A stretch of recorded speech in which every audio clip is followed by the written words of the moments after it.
Um, so the other day, I sent a message to Sue. It was later in the day. It was one of my longer days this last week, and I just kind of sent a message to her, because I know she's been very busy with multiple things and with work and stuff. So I just said, honey, do you need me to pick you up anything on the way home? How many of you husbands do that? Every husband's hand should be going up, but at least you're honest. Okay. Is there anything you need me to pick up on the way home?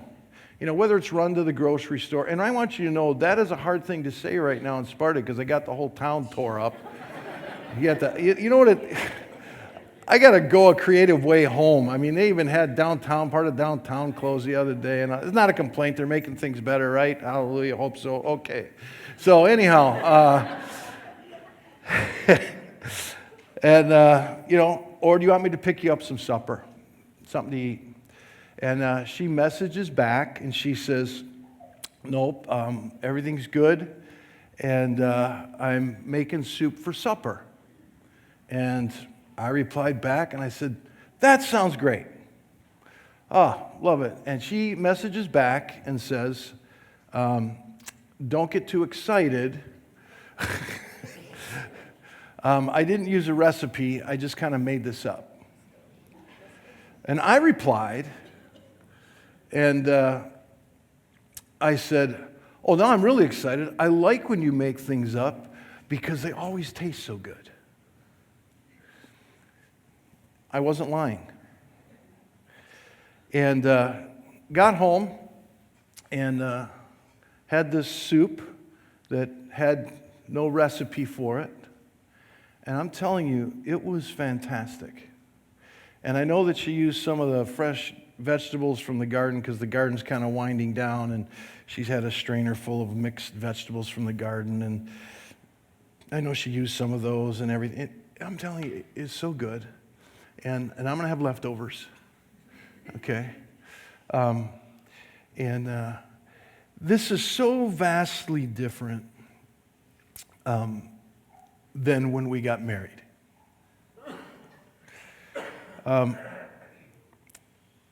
You've heard me say this probably. Our first year of marriage, it was like she made chicken every day.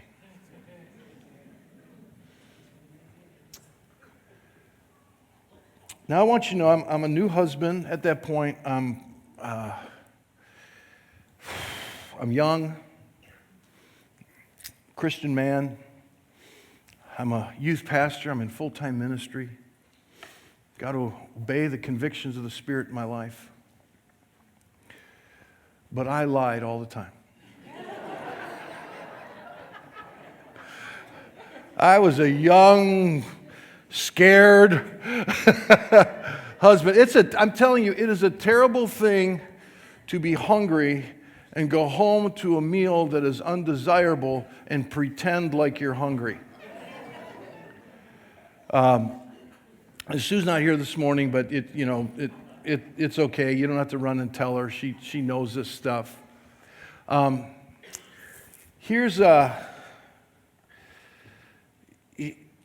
remember we were married for a short amount of time, and we were renting a semi-detached home, and she was going to try homemade bread.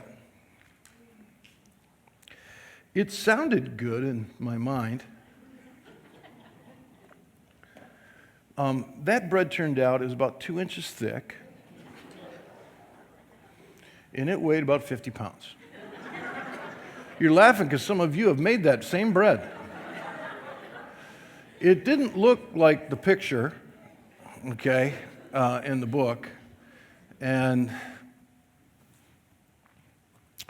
I cut up, I'm going to try it. We already know it didn't turn, but I'm trying to be a good husband, so, I was going to cut a piece off.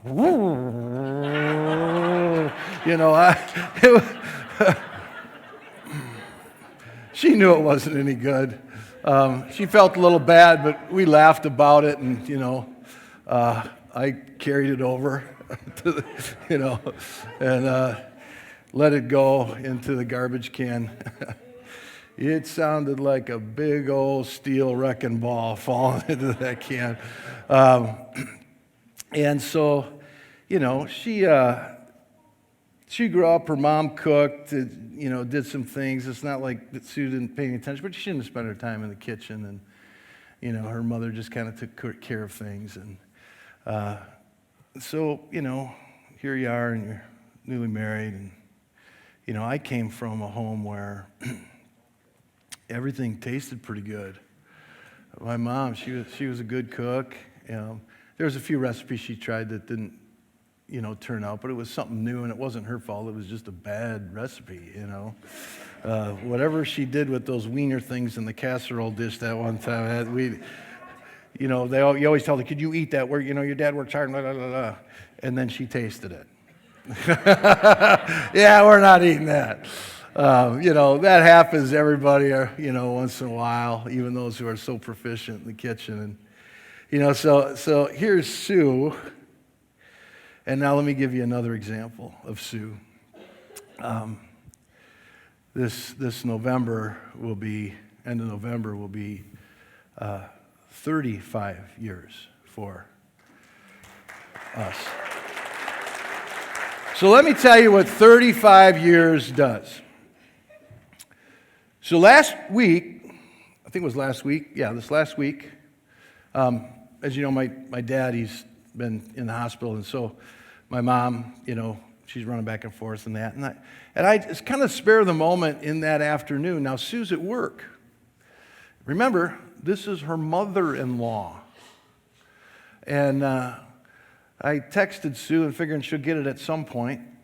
I said, I invited Mom over for dinner, and I want you to know I put some meat on the smoker earlier in the day before I left for my day. And I said, I picked up a little bit of meat, and I'll put some on the grill, and I also picked up some fresh asparagus, and I know that only takes a minute, and you do something special with it when you fry it in a pan, and it's just amazing.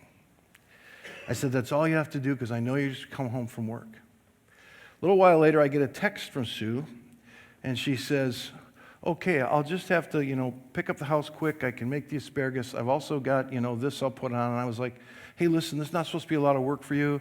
Just rather than Mom going home and eating alone, come on over. We can visit together. And she says, okay, no problem. And so I'm home. I know when Sue's about to be home. Told Mom when to come. Allows Sue a little bit of time to get home and, change and do a couple of things. You know how it is, daily life. And she's at home, puts on the asparagus, some other, I don't remember what it was, some other vegetable or something, and because, my idea is for a meal is just meat's good enough. I got the asparagus in honor of them. It was I remember when Brock was home, it was the girls were off and married, and Brock was home with me, and Sue was out of town for a couple of days. I'd fire up the grill, cook 20 pounds of meat. It lasted us for 3-4 days. We were good, There was nothing wasted. We ate it all, I'm glad she came home. We would have got scurvy otherwise. We didn't have a vegetable or fruit or anything, but, that's, hey, carnivores, it's the way we are. So, anyhow, so Sue's there at home, and, she did a quick little cleanup thing. I want you to know that, 20 years ago, you invited your mother over. I'm at work. I don't have time to clean the house. I got to make things just right. I got to make a right meal for, it's your mother-in-law. That whole concept. Sue went from making chicken every day and making me lie every day like, it's good, I'm full, okay, I'll have more. To now, you can even invite your mom over, and they get along real good. I'm just saying, it's the whole mother-in-law concept. This would have sent Sue into a tailspin years ago. You did what? Why didn't you plan this? Why didn't we plan ahead? I got to, yeah, she's going to come over at your mother. She keeps this clean house. She can eat off her floor, blah, blah, blah, blah, blah, all the comparison stuff of, and she's a good cook. To now where Sue says, no problem. Got it. We finish eating dinner, and Sue walks over with this fresh dessert. And my mom goes, you just got home. You had time for dessert? Oh, yeah, I just kind of put something together. I'm like, that's my woman.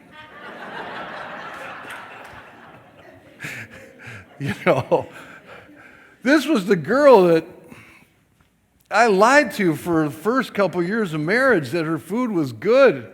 And I want you to know the Spirit of God did not convict me over lying. I use the scripture not against God, but to say, remember in Galatians it says there's no law against kindness. That was my big justification. I mean, I am not going to demean this girl as all this, I'm just going to stay skinny for a long time. And I did till I was about 30.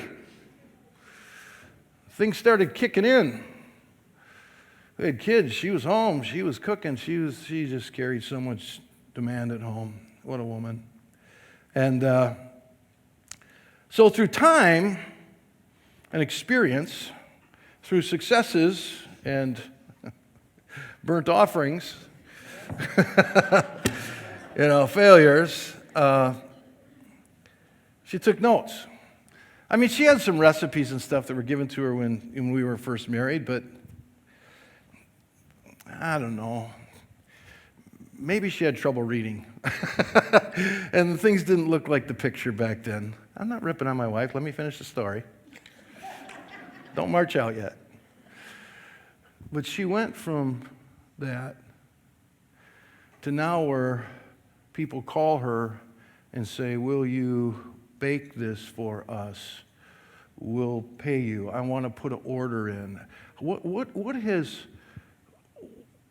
gone on? I mean, this morning, before I left, because I knew what I was sharing this morning, I went down.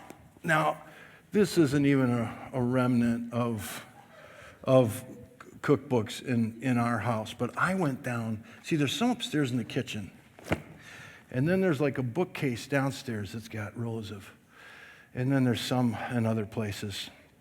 I want you to know, I went down to the recesses of the hallowed place, okay, and brought a few books. You see, over the years, she's picked up books, bought books, was given books, and these hang around, and, pages fall out, and she's taking notes of, what goes with what. Now this, don't tell her, okay? Because I'm about to show, I'll show you this, So there's food for holidays, just like yours, or special events, This is I just grabbed one quick thing here. And, interesting thing, when I picked this up, I remember what some of the youth would tell, back when we had kids at home and they were teenagers and they had people over and stuff like that. They had other youth tell them that, when I go to your house, every house has a smell.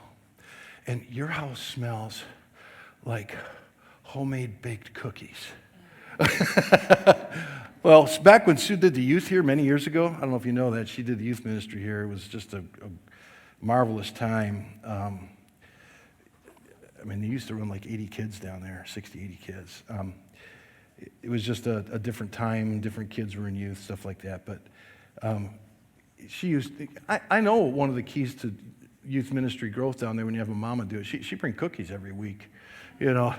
These kids would pile in. But this is, I don't know, this may have been handed down from my mother. Mom, you're here somewhere. I said, did you give Sue this book? No, but you have one like that. Okay. So I don't know where Sue may have gotten this brand new. I don't know. Look at this, okay? It's like the pages in here are antiqued, and you got to be careful. And that one's falling. Okay. That one's falling. I'd be careful. That one says desserts on it. We were putting that one back. We got, okay, so, and then, Sue will have a couple of cards around and recipes. But now this one here, this is the hallowed book. Okay, this is pages falling out. They're not in alphabetical order. She's got labels over here like from bread and stuff. I mean, we have people put in bread orders. We don't have a business. So this is the same woman that I married. But wow, what a transformation. But I want you to hear this. It took what? Time. And it took effort. Right? It took time and it took effort. And it took taking notes over these recipes. They have little hand notes and stuff all over them. Okay?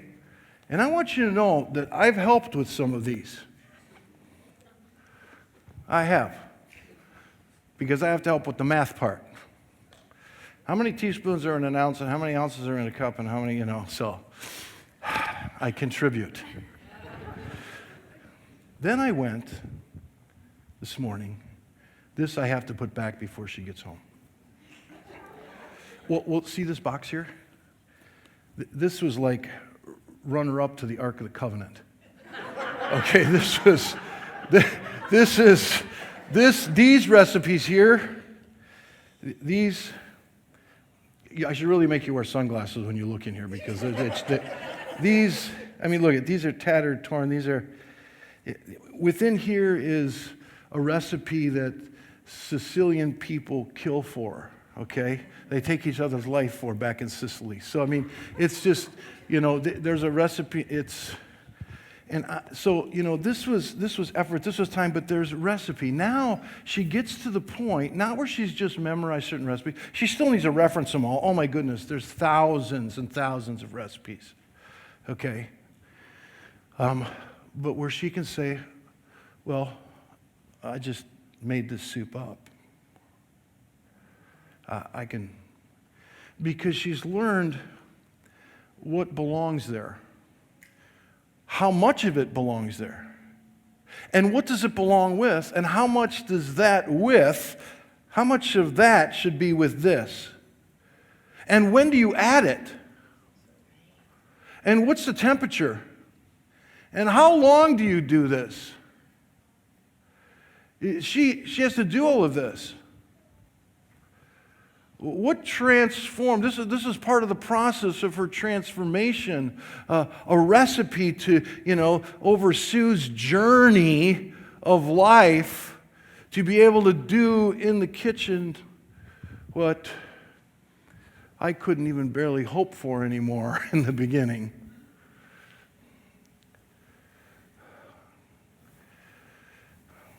I don't want to say grilled cheese was a chore, but,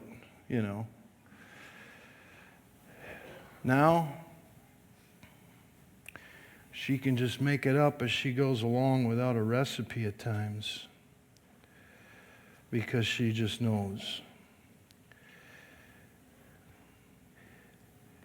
There's some biblical recipes for you and I. And I want you to hear this. For those of you who are newer in the Lord, or maybe you knew the Lord a while, but some engagement of His Spirit, your faith is heightened and there's a new sincerity or commitment or passion, something's happened. I want you to hear this. It is the Lord who saves us. It is the Lord who helps us. But listen to me. He's involved. But so's our humanity. And so I want you to know that it still takes time. He instantly can deliver us of something. Instantly saved. But He has a recipe that He has brought to light for you and I. And I don't want you to get discouraged in your walk. And we all do. We get a little frustrated with our humanity or our will, sometimes frustrated with His recipe. But I want you to know that He's given you a recipe. And as God tarries and we continue to live, There's time. There's no microwave in God's kitchen. I want you to hear that. He delivers. He can deliver immediately. But once we know Him and we walk with Him, this walking, this intrinsic understanding that it takes time to walk with God. Don't throw in the towel. He's making you holy. We got to cooperate. And for those who are further along and you're looking at somebody else's walk who's new and they're in their own kitchen and they're just learning the recipe, don't expect it to be perfect.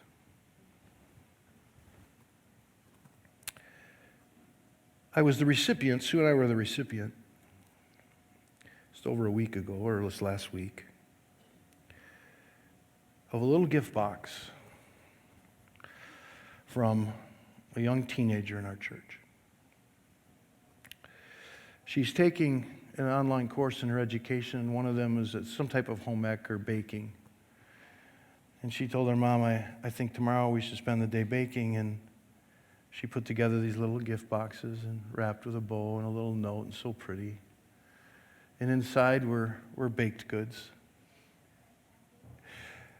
And I remembered our girls starting. I remember Sue starting. And now here are these little treats. It was so cute, and they looked good. And some of them, had things go together that probably don't always go together. But isn't that where we all start with things in our life? But it brought such delight to me. Did it all taste like Sue's?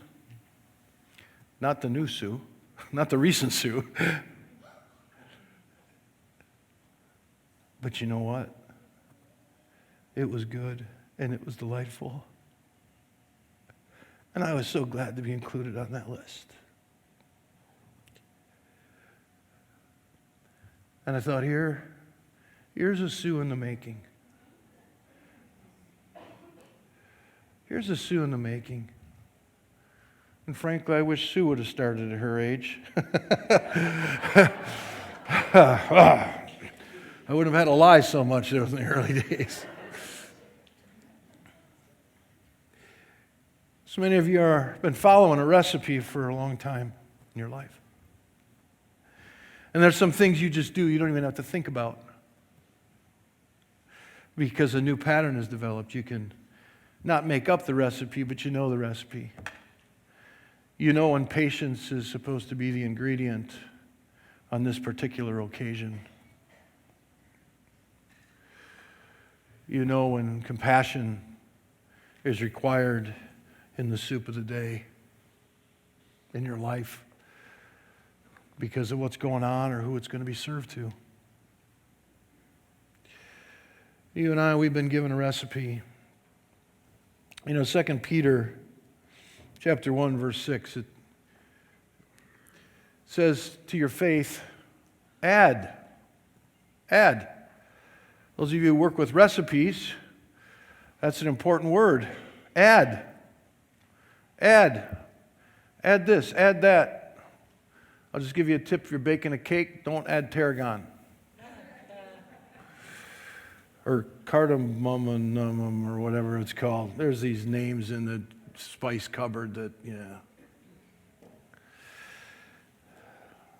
I've tasted those, and on their own, the first year of marriage, cooking wasn't so bad. But when you put it with the right stuff, you put the right ingredients into your life, it leaves a good taste in other people's mouths. 2 Peter 1, it says, faith add virtue. To your virtue add knowledge. To your knowledge add self-control. To self-control add some steadfastness. Add some godliness. Add some brotherly affection. with love. I will tell you that I've had other people make the same recipe that my wife makes. And I'm telling you that it does not taste the same. And that doesn't mean that what they made was bad. It just doesn't taste the same. There's something my wife has or does. But it took decades. How's this Christian person just so compassionate? You share a need, and you can see the compassion start to pour out of them, that they'll weep with you.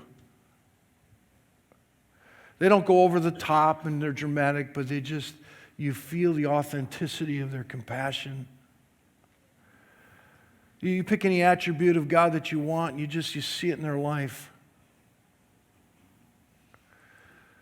Watched it happen in people's lives. I've watched it happen in my own. I have known people before they were believers and what they were like, and then when they walked with God through time and knew the recipes and what to add to their life, what they've become.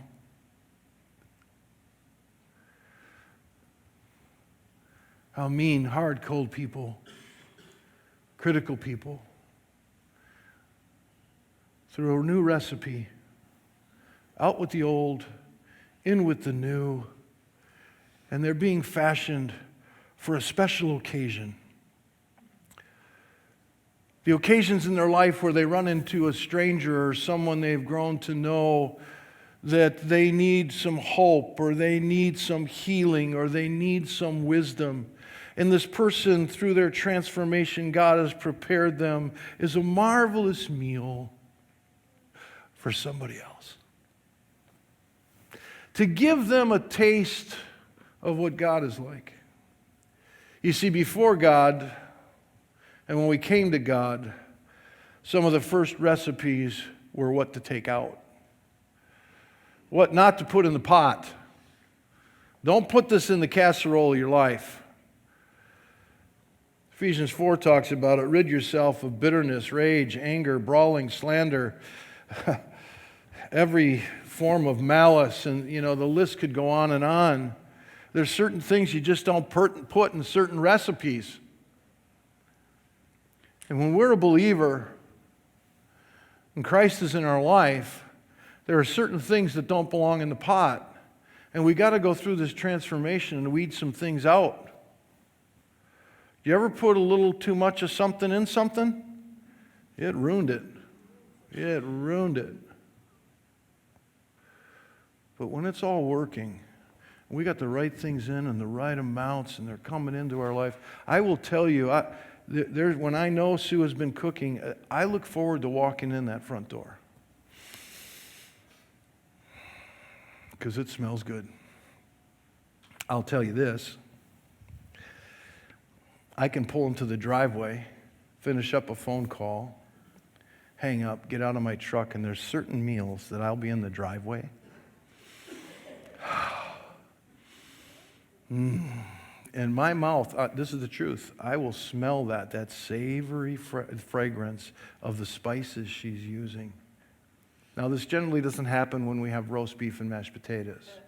But when she's making Indian food, and I'm out in the driveway,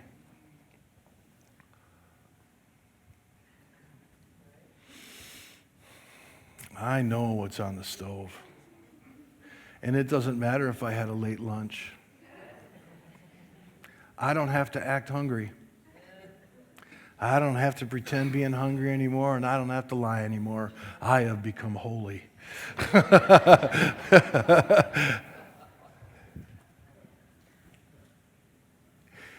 This is what other people, this is how they're supposed to feel after they've been with you. And when they come to see you again, that their mind remembers that favorite meal and the fragrance and the savoriness of your life. In the book of Psalm, in its verse, verse 8, that's what I had to remember. It's chapter 34, but it's verse 8. It says this, taste and see that the Lord is good. When you experienced His love, His forgiveness, the message of His grace and who He was, and you heard the message about a past can be wiped away because He's made a way for you. He has prepared a meal for you in the presence of your enemy. Psalm 23. A place where you can come and you can taste of the Lord's goodness and who He is. And wow.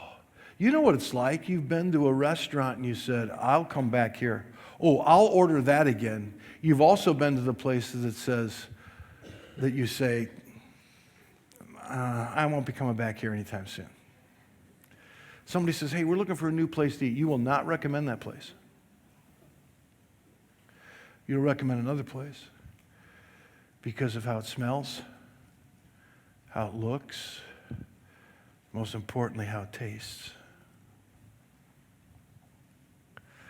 I have tried things that I would not dare eat, but I've tried them at a restaurant that knew how to do it. And all of a sudden, things taste good that I would never have put in my mouth. I will tell you this, I am really blessed in another way with Sue because I have become a pretty cultured guy.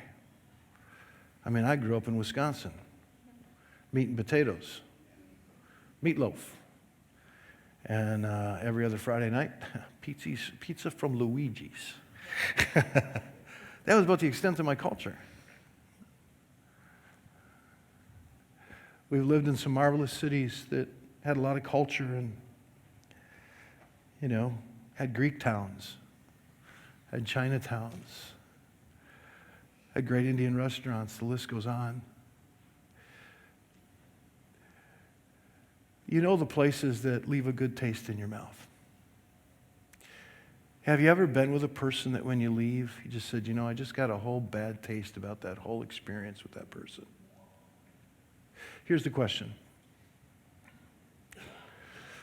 What taste are you leaving in people's mouths from their experience with you when they walk away?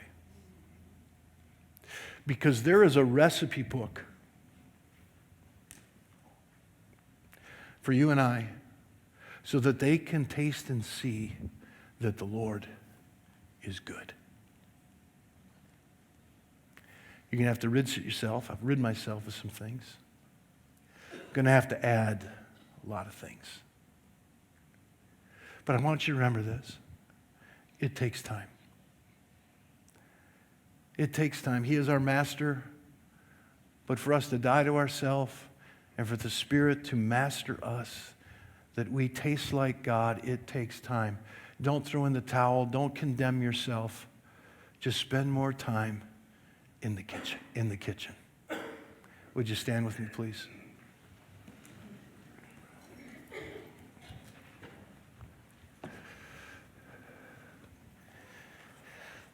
I made a little fun about that box down there being runner-up to the Ark of the Covenant, but I want you to know this is the Ark of His covenant. And His recipe and His holy word are in these pages. The recipe for you and I to put together a delightful pot by the help of the Holy Spirit, that our life begins to smell good to people, starts to look good to people. And most of all, it starts to taste good. And when they walk away, they say, I look forward to the next time I get to be with that person. Learned something years ago. People will forget much of what you say, but they never forget how they feel around you. That they remember. I've been in the ministry long enough that there's been people along the way, and even in recent days, that said, you know, I thought of you the other day, and I remember when you said this, or I remember when you preached this. And that's nice. It's kind. And I can do that for people in my life. I remember when they said something, or a quote, But you know what draws me back is not the quote. It's how I felt around them. They left a good taste in my mouth. Taste and see that the Lord is good. And let that fragrance and that flavor be in you. Let people dine in your company. Let them feast off of the things you've put into your life, the things that aren't there, that shouldn't be there. That they would be drawn. It's going to take work. It's going to take effort. It's going to be taking good notes. I still take notes. I said something or did something, and it wasn't wrong and it wasn't bad. But you know what? I could have done that a little better. Needed a little more salt. Needed a little more this, a little more that. And more cheese is always good. See, you've tasted and seen that the Lord is good. What taste are we leaving in others' mouths?